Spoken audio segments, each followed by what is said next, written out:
Here are 10 reasons why the Oregon Ducks should beat the Indiana Hoosiers. The Ducks, after all, are 7.5-point favorites.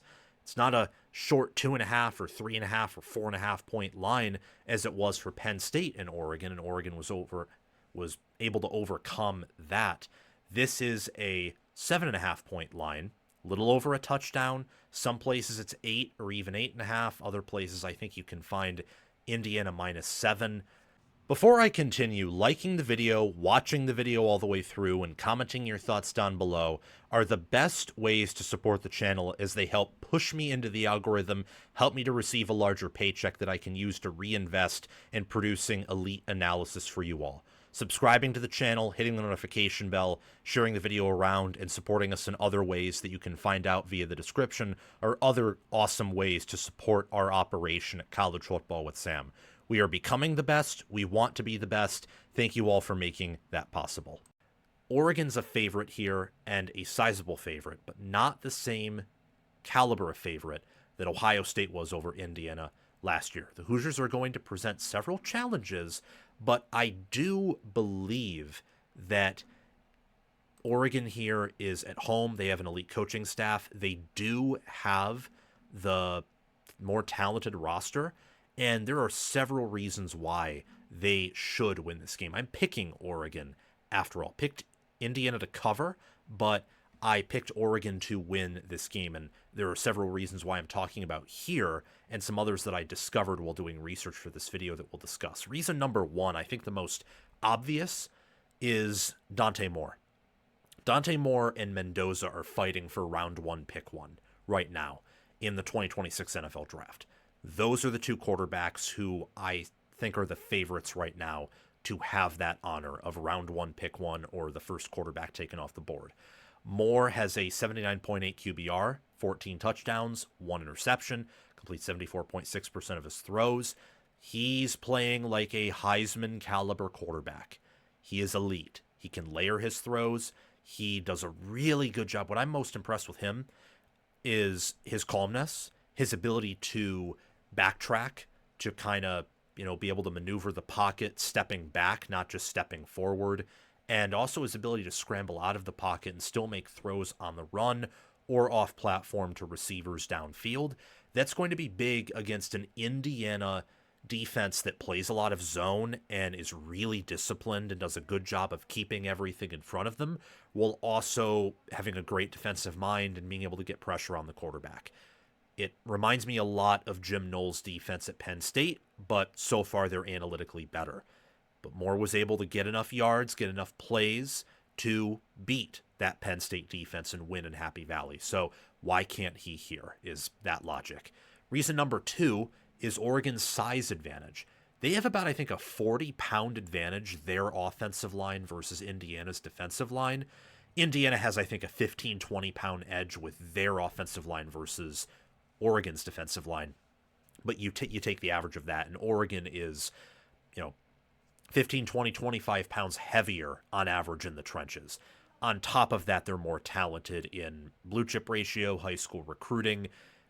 Most NFL projections would have Oregon with more talent in the trenches, probably, although that's one of the areas where those teams are probably the closest in terms of future NFL players.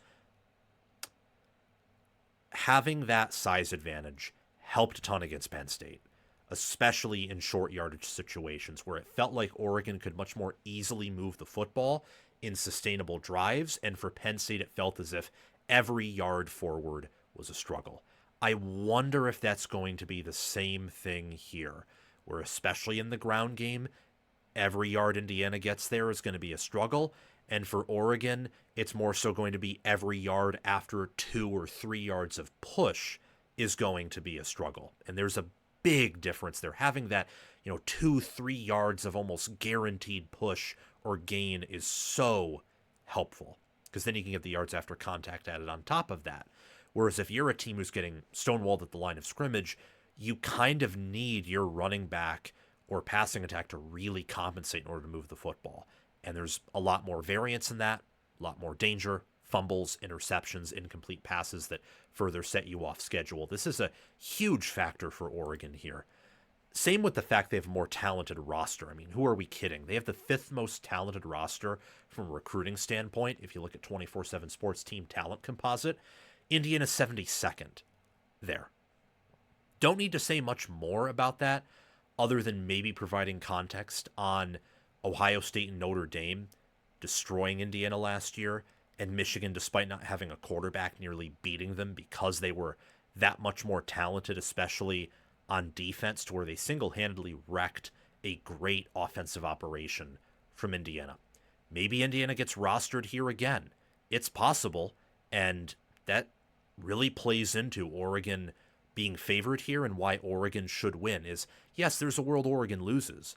There's also a world here where maybe Oregon wins by multiple scores just because they can out-athlete and outperform Indiana at almost every position.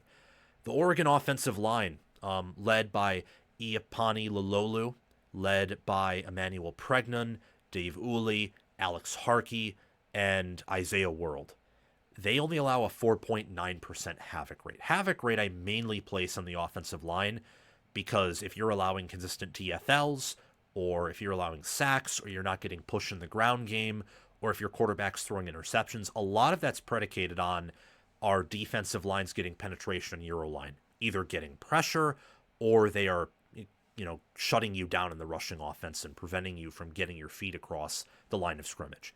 Oregon is big there. They're physical. We saw what they did to Penn State, where they beat them up on the defensive line. Now, they didn't kill them there, but they wore them down, and they were really winning from the get-go. It just took time for that offense to really get into rhythm, and that played into some other factors that I could spend 10, 15 minutes or maybe even an hour on if I want to talk about that Oregon-Penn State game in its entirety. This is a non-negotiable for the Ducks moving forward. It will be in this game. If they win, it'll be a reason why they win. If they lose, it will be one of the few bright spots in that loss. Reason number 5 for the Ducks is their defensive line. So trench play is something that can be a real issue for Indiana here.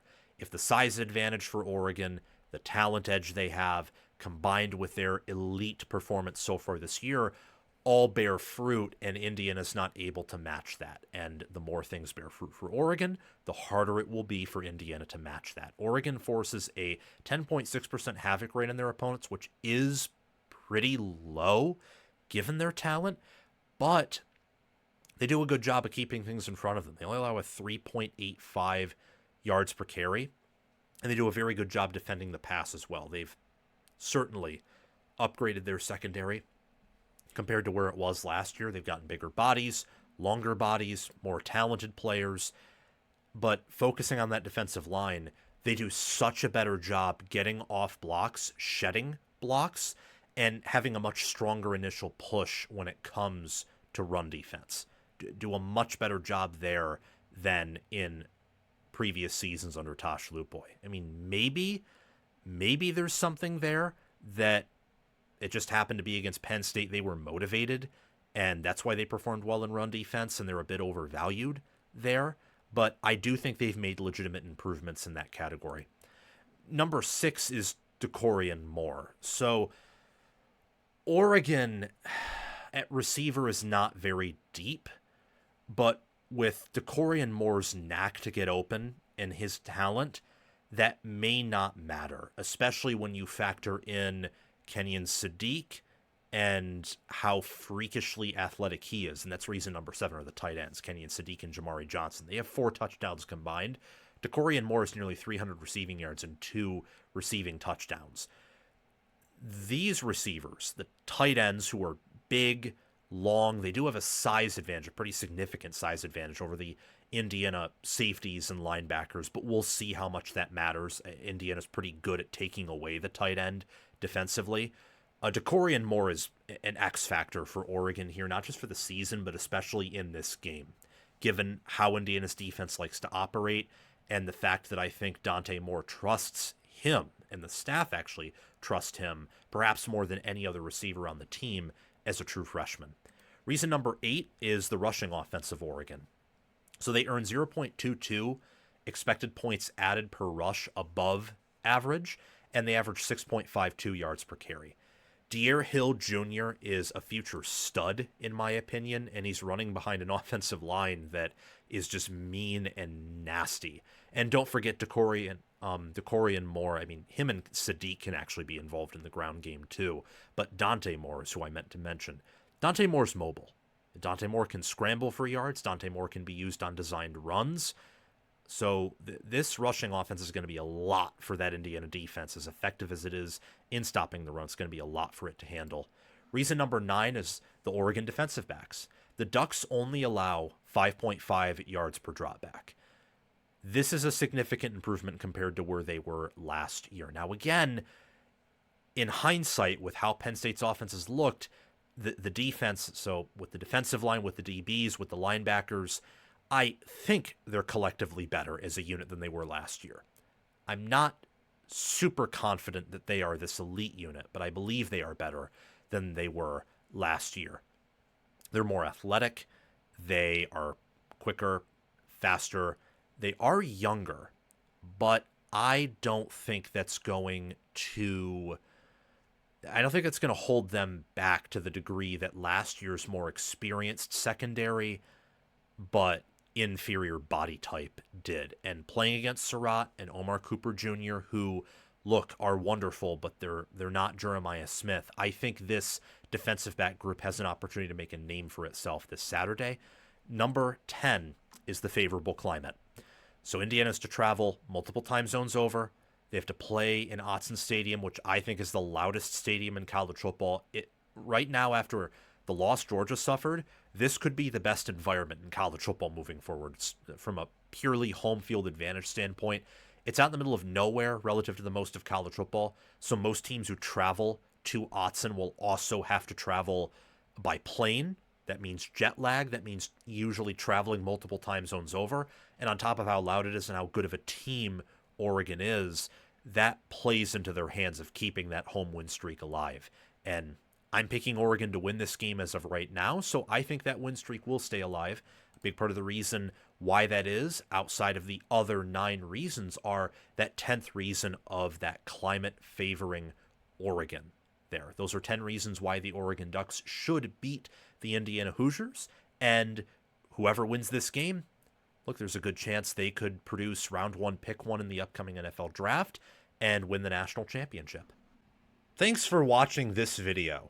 Make sure, if you haven't already, to like the video, subscribe to the channel, hit the notification bell, comment your analysis and thoughts down below so I can reciprocate my thoughts with you in the comment section, and check out anything on these end screens that are up here.